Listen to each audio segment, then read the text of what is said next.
স্থগিত হয়ে গেছে ঢাকার আকাশপথে বিমান ওঠানামা। দুপুর 2:30টার পর থেকেই হযরত শাহজালাল আন্তর্জাতিক বিমানবন্দরের চারপাশে ছড়িয়ে পড়ে আতঙ্ক। ঠিক সেই সময়ই একে একে সরে গিয়ে ফ্লাইটগুলোকে যেতে হয় সিলেট, কক্সবাজার ও চট্টগ্রামে।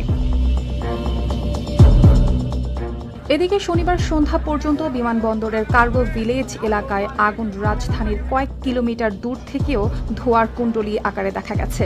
অগ্নিকাণ্ডের অংশে মজুদ ছিল বিদেশ থেকে আমদানি করা নানা ধরনের পণ্য ও মালামাল। খবর পেয়ে দ্রুত ঘটনাস্থলে পৌঁছে যায় ফায়ার সার্ভিসের একের পর এক ইউনিট।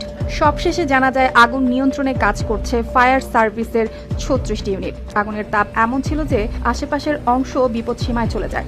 টানা তৃতীয়বার অর্জন করেছে দেশের সেরা সুপার ব্র্যান্ড স্বীকৃতি বসুন্ধরা টিস্যু। ফায়ার সার্ভিসের সঙ্গে যুক্ত হন বিমানবন্দর ফায়ার ইউনিট ও বিমান বাহিনীর সদস্যরা। এদের মধ্যে কয়েকজন ফায়ার ফাইটার দগ্ধ ও আহত হয়েছেন বলে খবর পাওয়া গেছে। পরিস্থিতি বিবেচনায় বিমান উঠানামা সাময়িকভাবে